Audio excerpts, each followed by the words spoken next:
Yo, what's going on? This your boy J Till, the Whole True Podcast. I got my cuz here with me. Tell him what's happening, cuz. What's going on, world? It's Cadillac, baby. How y'all doing? We at the Redeemer-Seton Skate Night fundraiser.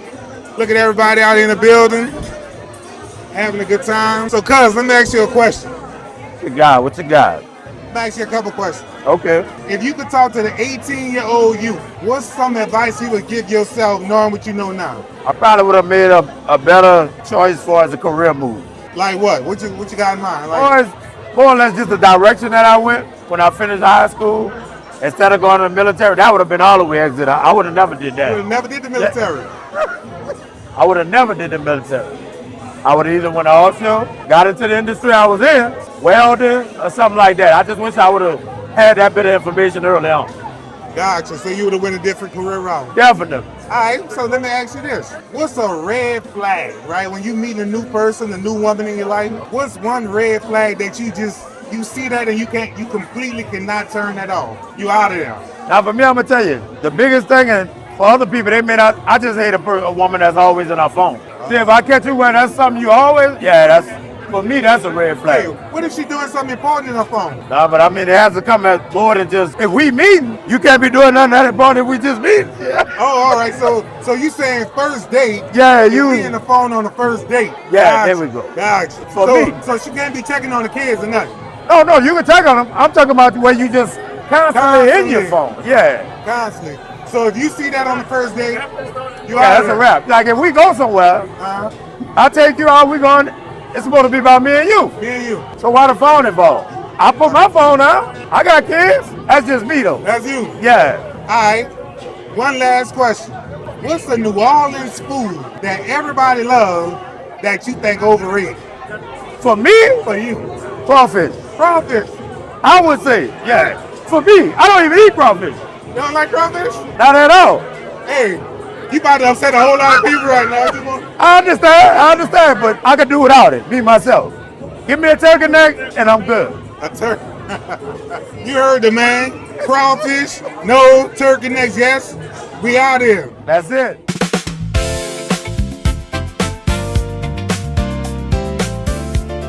Yo, we live in the building, the Whole True Podcast at the Redeemer-Seton Fundraising Skate Night. Got my boy Champ TV in the building with me. What's happening, people? All right, quick question. What's a New Orleans food that everybody loves that you absolutely think is overrated? Anything with pecans in it. That don't count. Oh, okay. You allergic.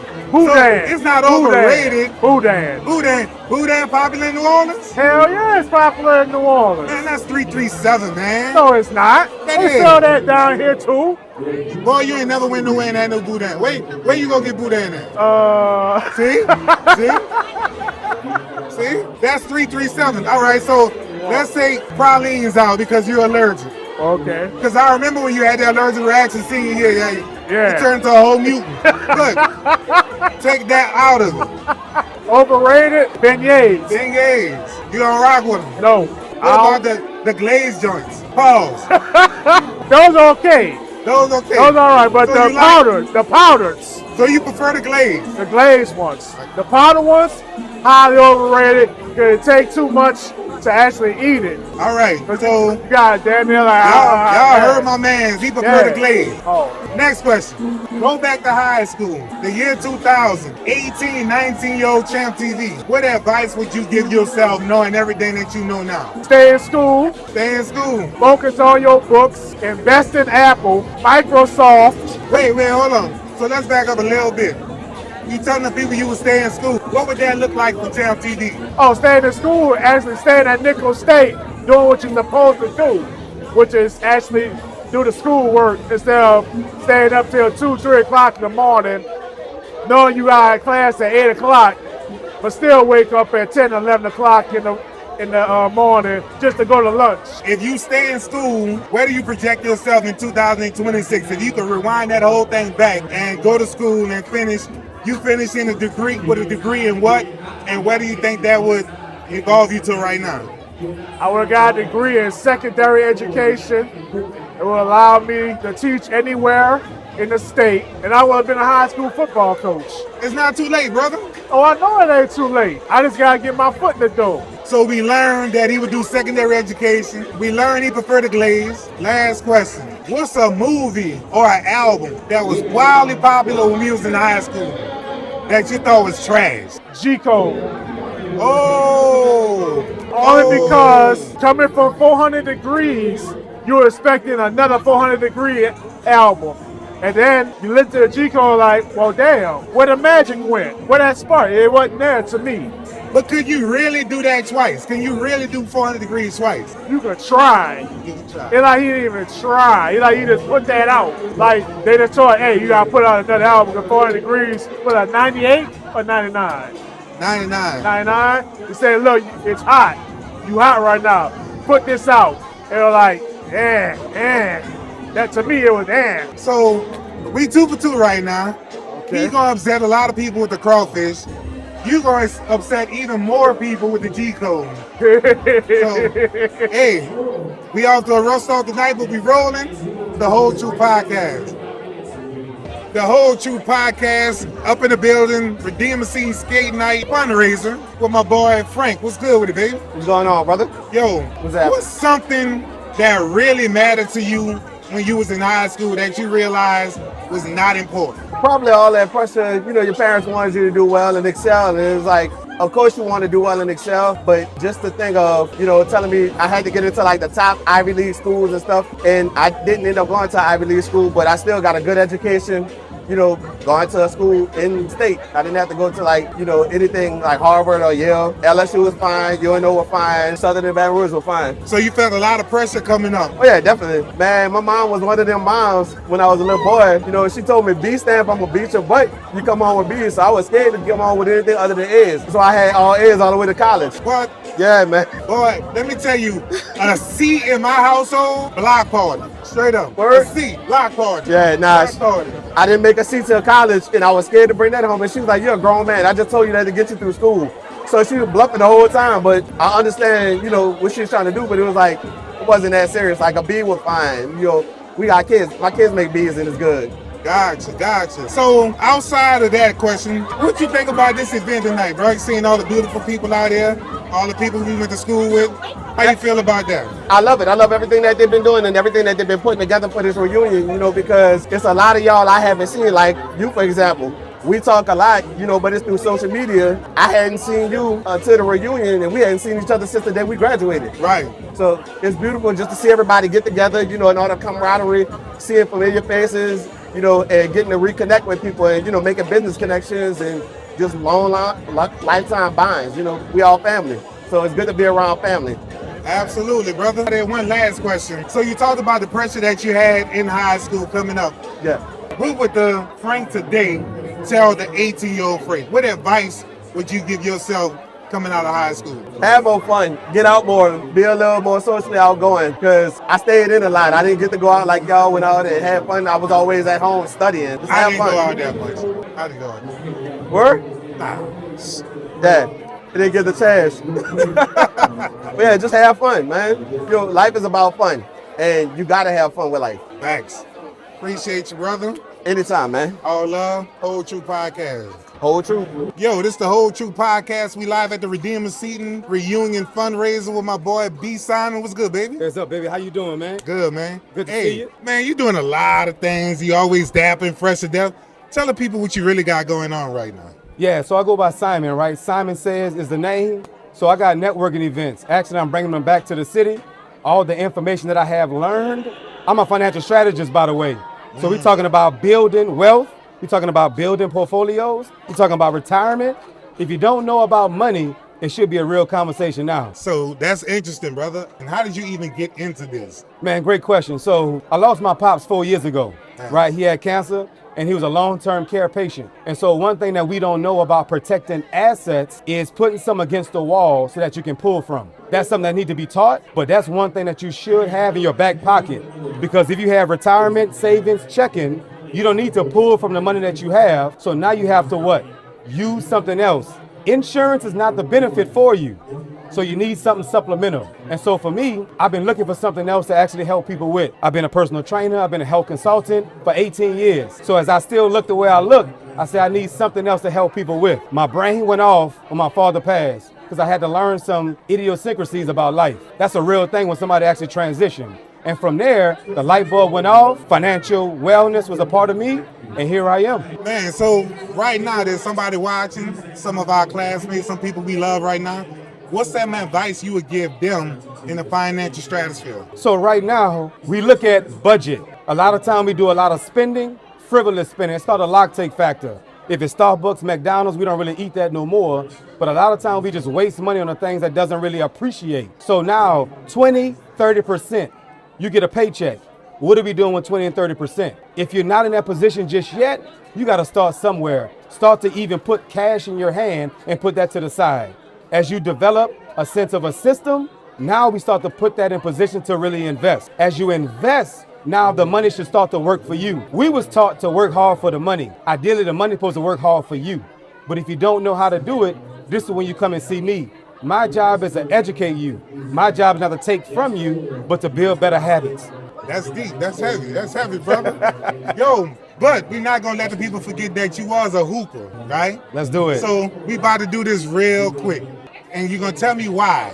All right. Give me your NBA top 5 in order. MJ, Kobe, Kevin Durant, okay. LeBron, Steph. Wait. You put Kevin Durant before LeBron? Absolutely. We're looking at skill set, Right, epitome of scoring, right? right. When you look at Kevin Durant, how tall he is, and I look at when I played, if I was a player, I would be more like Kevin Durant. Not taking nothing away from LeBron. Right. But when you look at the game itself, what skill set do LeBron actually possess? The mentality is great. The mind frame is exceptional. The student of the game. He's more of a facilitator. I get that. So more magic. Right, absolutely. I like both killers. Right, I got it. Preference. There you go. Gotcha. So, B-ball brought you a long way, man. Mm-hmm. Knowing what you know now, and you've been through a lot, you've seen a lot. Yeah. What would Bryson today tell 18-year-old Bryson coming out of Redeemer-Seton High? Be patient, focus on what's in front of you, and score more. Even in college, I averaged anywhere between 18 and 22 points. As a freshman, came off killing it, but I wasn't focused on what was in front of me. All I had to do was wait till the time to pass by, and I made some decisions that really set me back. But God has a way. God knows what he does. But if anything else, give him 35 a night rather than 18. That's a bar. You heard? That's a bar. It would be Simon. Man, tell them where they can find you at. Man, look, go to IG, Simon Says Results, LinkedIn, Bryson, Bryson, Simon. Follow me on my professional side. But IG, I got a lot of cool stuff what I'm doing. Networking events, I'm bringing it back to the city. So I'm trying to find people like yourself who are willing, able, and open, and whoever business-minded, man, let's talk about it. My job is to actually give the platform, and whatever platform you have, I want to be on it. Man, appreciate you again, brother. Appreciate you, Simon. man. Thank you, sir. Whole Truth Podcast, we signing out. I'm not spinning a block. I don't know how many times I have to say this. Immediately no. Immediately no. Not spinning a block. I don't. For those that don't know. Look, she spins blocks. No. No.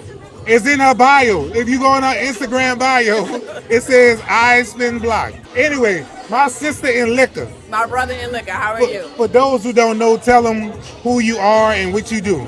So my name is Danielle McGee, class of 2000, Redeemer-Seton Rams, up in at gosh, what don't I do? So I am. Spin the block. I'm so glad. It was too easy. I'm so glad okay, you know that I don't spin a block. So I've been a nurse for the last 15, 16 years. I also own Crescent City Core Mobile Bar. It is a luxury mobile bar service. I consider myself more of a mobile bar caterer than just a bartender because I don't just stand at the bar and serve drinks. I literally provide you with a luxury experience. I bring the bar to you with everything needed that's bar related. So you can see some of my work on Crescent City Core. That's TikTok, Instagram, and Facebook. I also own From the Ground Up. My brother and I, so we put on concerts. So we did Jada Kiss concert. We did YFN Lucci. We've got another concert coming up September. We've got Lady London, Montana 700, and LBL. And then we got another little special something coming up about Halloween. we'll let y'all know about that. But yeah, I do this. One thing about color folks, they gonna throw luxury in there. I have a luxury. I love it. I love that for you. I love that for you. So the whole Crescent City pour. Yes. How did you come up with that concept and that idea? So before I was a nurse, I bartended, I've waited tables, I've managed restaurants, managed the office of the restaurants, and so I kind of just doubled back on my roots, essentially, of being in hospitality. So I was always the unofficial, even after I stopped bartending, I was the unofficial bartender for all of my family and friends events. I've curated events. I still kind of curate events. So yeah, just kind of getting back to my roots of hospitality. And so I decided, you know what, let me just take this show on the road and, like I said, provide this mobile bar experience and bring my very delicious cocktails to others, to their events. So when do you sleep? What? When do you sleep? Sleep? What's that? You don't sleep? No. You don't believe in sleeping? No. It's another thing we've unfounded today. So she don't spin blocks and she don't sleep either. That part. I'm so glad you know that I have you on board with the I don't spin the block. We discuss that further off camera. That's debatable. I don't spin the block. We and still don't have ocular proof that she don't spin blocks. Do we have proof? Have we actually seen? Absolutely. Absolutely. All right. That's what it is. She sell liquor. I know. Wait. Time out. You about to get me in trouble. I'm sorry. I don't sell liquor. Oh, you don't? No. Oh. I serve liquor. Oh, luxury liquor. Hey, trying to get me in trouble. Luxury liquor. With them All people. right. So let me ask you, Yes. if you're on a date, first date, right? What's one red flag that once you see it, you can't unsee it? You can't move farther with it. Is it a bitch? Like, does it have to be something like visible, like, or something that Whatever you consider the red flag that once you see it, you can't get past it. So it don't even have to be on the first date. Are small children considered a red flag? Are they? I mean, yes, considered. Wait, mine is how 24. small? Younger than a teenager. Okay, all right. So I'm glad we're here. Grown. What's the issue with that? How does that actually affect you if it has young children? That's a heavy question. It's a loaded question because it's kind of like, it brings about so many other questions because it's like, all right, well, what's the relationship with you and your children's mom? Or, like, is it healthy? How, you know what I'm saying? Like, how young is this child? You know what I'm saying? Like, I'm trying to go to Bora Bora next week. Is this child going to stop us from going to Bora Bora? You know what I'm saying? Like, it's so many So, questions. all right. Now, this is the How part. much do you pay child support? Is it court order child support? You know All what right. I'm saying? Like, do you Hold take on. care of this child? Now, this is the part I got a problem with. If we were to get married, you know what I'm saying? Like, is your See, baby mama that's the gonna problem. come after That's the me problem. and my earnings? That's the You problem. know what I'm saying? You already went from first date to if we get Oh, married. you did say first date, huh? I said first date. But these are the things that you have to think about. Listen, we 43, 44 now. We're not in our 20s anymore. So, Neither is the child. is this interview over with? Okay, it's over with. So, she serves luxury liquor. She gets people well. She throws on events, and she don't Spin the spin block. blocks. My sister in liquor, I appreciate you. The whole two podcast. Listen, I got the bar outside whenever y'all ready. What? Yeah, whenever y'all ready. Luxury liquor. Yo, this Jay Till with the Whole True Podcast. We live at the Redeemer-Seton Skate Night Fundraising Event. Who am I here with today? Shannon Jackson, class of 98. Class of 98. Ms. Jackson, what you up to these days? Working. Working. Yeah, working hard. Working hard. Yes. All right. So what you think about this event? Oh, it's nice. I'm happy we had a wonderful turnout. Pre-sales were good. At the door was good. So, yeah, wonderful turnout. So how does it feel to see all these people that you went to school with that you had not seen in years? It feels good. Most of y'all age well. Like I'm looking around like Yeah, I just met somebody from class of 81. And 81. Yeah, he's 64 years old. He looked really good. So, your class of 1998. Let's take it back a little bit. Let's take it to 17, 18-year-old Shannon. What's one thing, if you can, everything you know now, you could give that person advice, what would that be? What's the best advice you can give yourself? Don't go away to college. Stay at home. Because I got homesick. I went to Jackson State. And then I got homesick and came back. It was just the homesick, or was there something else out there that No, you it was just homesick. It was too country in Jackson. Way too country. But they party out there though, right? Didn't have a car. Oh, So, yeah. you couldn't get around. Couldn't get around. Okay. Yeah. So that's the advice. You was Mr. Home Cooking. they do all right out there. They not New Orleans, no. So No, you missed they're that not. New Orleans food. Yes. All right. So that's a great segue into the next question. Mm-hmm. What's a New Orleans staple when it comes to food that everybody loves that you think is overrated? I don't know, because I like everything. Gumbo, everything. Crawfish etouffee, beignets. My boy right there say crawfish is overrated. I can eat crawfish every day. 5 pounds with a pineapple, big shot. That's New Orleans for you right there. Yeah, So yeah. nothing's overrated. Nothing's overrated. All right. I'm a foodie. I love food. So what's an album, movie, something that everybody loved that you just never was really feeling like that? That's a hard one. So my boy said he thought G Code album by Juvenile was overrated. My boy said Praline Candy is overrated. Oh, Lord, no. What movie? No. They got a lot of movies out there back in the day, or even now. You saw Michael? I think Menace to Society is overrated. Menace to Society is Menace to overrated? Society is overrated. I'm a boy. I like the Boys in the Hood. But Menace in Society is like Boys in the Hood-esque. So you think it's overrated? It's overrated. You never liked it? Never liked it. That's interesting. So what's a movie that a lot of people may not like, or a musical artist that's not really popular that you like on a slick? I like India Arie.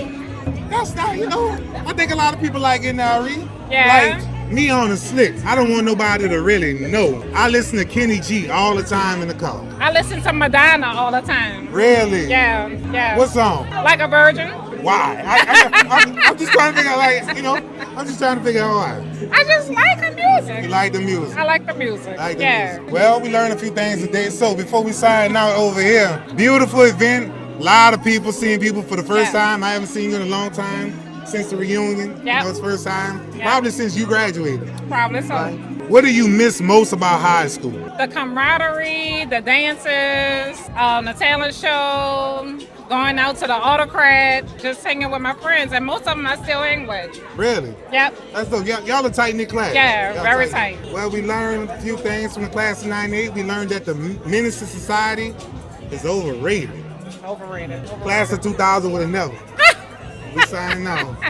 Yo, we live in the building with the Whole Truth Podcast with Miss Santa Green. How you doing today? I'm doing good. How are you? I'm great. Good seeing you. You are Redeemer-Seton and Redeemer staple. Like That's what they tell me. I'm just saying, like every facet, every phase of Redeemer I've seen, you've been there in pictures. When I was there in person, after I left, you were there, Yeah. and now I'm seeing you here, part of this now. What does Redeemer mean to you? Redeemer is my foundation. I built so many relationships that I still have lifelong relationships, with the teachers, with the administrators there, with the students there. I was also blessed enough to be able to work there. And so, I coached there and taught there up until 2005 when Katrina shut us down. So I've seen every gambit of Redeemer from 1980 when I got there all the way up to 2005. It's who I am. So how did you feel when Katrina ravaged the school and took our joy away from us? Let me tell you, Katrina took away a good thing. And I don't think a lot of people realize how good of a thing Redeemer was to a whole lot of people. When I was coming up, and went to Redeemer, I wanted to go to Cabrini, okay? So you talking 1980. People may not know this, but back then, they took so many blacks and so many whites. And once they reached that quota, they didn't take anymore. So everybody was cut off. Right. So we had some of my friends, because I went to St. Raphael, so some of my friends went to Cabrini, and then some of my friends came to Redeemer because they met their quota. And that was just the reality of how it was back then. And at first, I was like, I got to go to Redeemer. They call it the reject school. And, but I'm going to tell you, I would not have traded my experience there and my time there, all the way up to 2005, and even now, for nothing in the world. That's dope. When you got the call, or when you started getting information that we were trying to do something like this and put this reunion together, how did that call come about, or were you the one making the call to get this started? I did not make the call. Okay.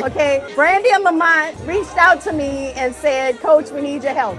A few years ago, somebody else, was trying to get something together, and I helped, as much as I could. I had a lot going on, so I couldn't do as much as I wanted to. With this one, I was like, okay, bet, let's do it. And I'm going to tell you, I'm going to give my props out to Lamont and Brandy because they are like little worker bees. Yeah. They come up with so many good ideas, and I mean, they're really the driving force and the engine behind all of this, you know, and I'm very appreciative to that. Yeah, you know, I was more than willing. You know, Miss G called me and she's like, well, what do y'all need me to do? I said, nothing. I said, I want you to sit back and I want you to enjoy this. And she went, okay. She has handled alumni for many, many years. She did, right. You know, she's still involved. It's time for us to give them their roses.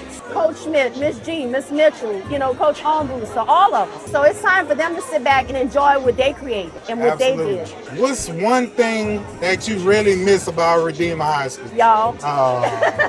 I do. I miss my kids because at the end of the day, y'all are always going to be my kids, you know, and I don't care how old y'all are, y'all still my babies. That's how I look at y'all. Right. But, you know, I mean, just like I said, when I was there, you know, I developed lifelong bonds. You know, me and Miss McMurray are still best friends. Oh, really? Yes. Okay. Yeah, we still best friends, and we've been best friends since high school.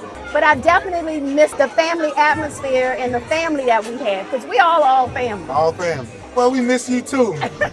And it's definitely a pleasure to see you. Pleasure to always have you here. Like I said, you're a staple within the Redeemer-Seton community. It was a little devastating when the school went down and chose not to reopen, but. And I'm gonna tell you, you know, Coach Schmidt, he was heartbroken, you know, because the plan was, he had it in his mind that we were going back in that school. And when the Archdiocese came back and said, nope, that's not what we're doing, Coach Schmidt had the school gutted out, cleaned up, mold remediated, everything. You know, we were in there pulling boxes out and just trying to salvage stuff. And, you know, they came back and they said, nope, that's it. You know, we're shutting it down. It was devastating for them as well, because that was their whole life. Not only did they graduate from Redemptress and different things like that, but again, like me, they taught there. They watched generations come through there. Their kids went there. Right. All right, so you graduated in what year? 1984. I'll take that. I was the first 4 years graduating class. Oh, nice. All right. I started in 80 and finished in 84. What's one thing? And I'm not gonna tell your age, but you aging gracefully. Just do the math. Yeah, she's aging gracefully. Thank you. If you could give your 17, 18-year-old self some advice, knowing everything you know and everything you've seen now, what would that be? Go to college as soon as I graduated high school instead of playing around and trying to get married and all this kind of stuff. That would be the main thing, because everything as far as who I am and the person that I am with trying to give back, I got that instilled in me from Redeemer, you know, so I don't regret that. But, you know, I had that little lapse where it was like, I'm grown. I don't have to do this. I don't have to do that. So that would be my main thing. You know, 17-year-old me would have been in school doing what I was supposed to do and graduating when I was 22, 23 years old. Nice. But the good thing is that you're never too old to go back. So I did go back, and now I have my bachelor's degree and my master's degree. So nice. I'm good. Nice. You're good. Never too late to go back.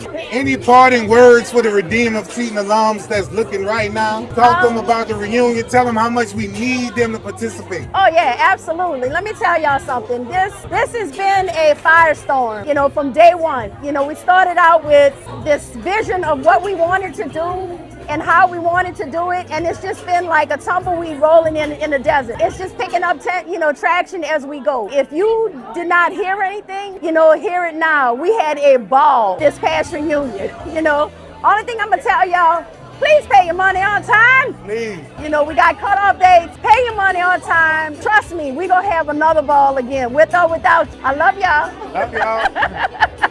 Thank you. Yo, this is the Whole Truth Podcast. We had the Redeemer-Seton Fundraiser Skate Night. Who I got here with me today? Kenneth Smith, the first graduating class of Redeemer, 1981. Oh, you had to put that out there, the first graduating class. So how you feel about this, man? I mean, this is a beautiful event. Were you able to make the reunion? I went last year. It was nice to see all of the classes that came after me, because I didn't get to go to a 10 or anything like that. I was deployed in the military a lot, so yeah. Gotcha. So what have you been doing for the last 45 years? I was in the military for 25. Okay. I did 9 years at Social Security investigating fraud. Now I'm retired. I just do my grandpa thing. Nice. Yeah. So what's some of the greatest memories you had at Redeemer? Something you miss about Redeemer? What I miss, it's just the camaraderie that we all had You know, I went to Redemptor's for 3 years first. I went to Redemptor's from freshman to junior, and then we moved out there off of Miracle. Okay. So where was that campus? That was uptown on Josephine Street. Oh, down okay. the street from the St. Thomas Project. Gotcha. We had the best school hours. We went to school at 7:30 and got out at 1:30. What? Yes, it was lovely. My homework was done by 3:30 every day. Wow. And donkey basketball. Y'all never got that. What's that? We would rent donkeys and they'd have a basketball game in the gym. You had to be riding a donkey or pulling your donkey in order to shoot. It was wonderful. Wait. You're talking about actual donkeys. At the gym, playing a donkey basketball game. Whose idea was this? It was the teachers versus the students. It was wonderful. On donkeys. Times have definitely changed. Yes. What does Redeemer mean to you? I just thoroughly enjoyed going there. We were the only boy-girl Catholic high school, which is the reason why I really want to go. Plus, I went everywhere my daddy's route was. He was a mailman, so he delivered the mail at Redeemer, and he delivered the mail at all the other schools I went to. All right, so what's something that you would go back and tell yourself, everything you know now, what advice would you give yourself when you were 18, 17 coming out of high school? I kind of did what I wanted to do, so I always was in a press forward mode, you know. I don't have any regrets. Everything I did, good or bad, I wouldn't change a thing. Appreciate you, my brother. Right. Y'all paved the way for us. We definitely appreciate y'all.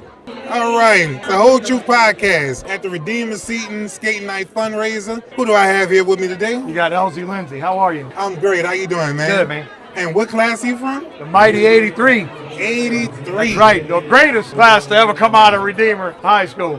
All right, so what makes y'all the greatest? What did y'all do differently? Well, here's the thing. We have a reunion almost every year. We have small reunions throughout the year. The class is still pretty tight. Like, we still get together on a regular. So a large number of us get together 4 or 5 times a year. Oh, nice. Yeah. Nice. What's some of your greatest memories? I know the gentleman we just talked about a basketball game on donkeys or something like that. Oh, yeah, that was great. That was great. So that really happened.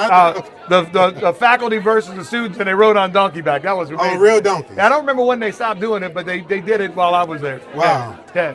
I played on our state championship. We went all the way to state in soccer in 1983. Wow. With multicultural team. We had guys from all over the world playing on that team. We had a guy from Italy, Colombia, Venezuela, Guatemala, Nicaragua, and we had guys from the Irish Channel too, like from New Orleans, like regular dudes. But we were really, really good, and we played really good teams. I sat on the bench mostly, but it was a really fun experience. Great teacher, Luis Garcia, who rested in peace, who was a really amazing mentor. I don't know if any of you guys were lucky enough to have Luis Garcia as your teacher, but he was a real fabulous teacher and coach to us. Gotcha. So what life lessons did you take out of Redeemer, man? What's something that you notice you still use to this day that you learned now? Redeemer lived up to its name. I went to Jesuit for a year and it wasn't a fit for me. I didn't last at Jesuit very long. When we went into Redeemer that first year, I was a sophomore in 1980, 81, whenever we moved out to Gentilly. And we were sitting in the gym and I started looking at all these guys, and it's all dudes I knew that we all went to different schools like Brother Martin and Jesuit and all that.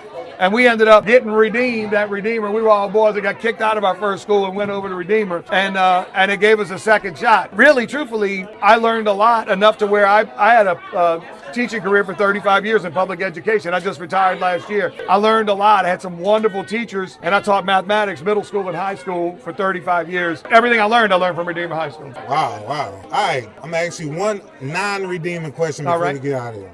What New Orleans staple, when it comes to food, that everybody loves that you think is overrated? My man here said crawfish. Yeah, but you know what? I like jambalaya. It's overrated. I think jambalaya is my least favorite. Every gumbo is good. Every seafood is good, but jambalaya to me is kind of like average. Average. Yeah. I love it. He's right. What's your favorite? Oh, anything boiled. Boiled crabs, boiled crawfish. Yeah, shrimp. My man say crawfish overrated. Yeah, they are not overrated.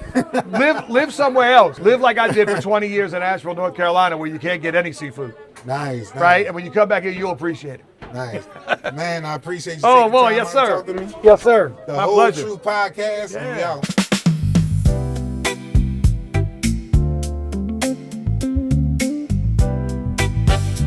Come on, retired hot boy. Y'all not here with all that. I deserve that.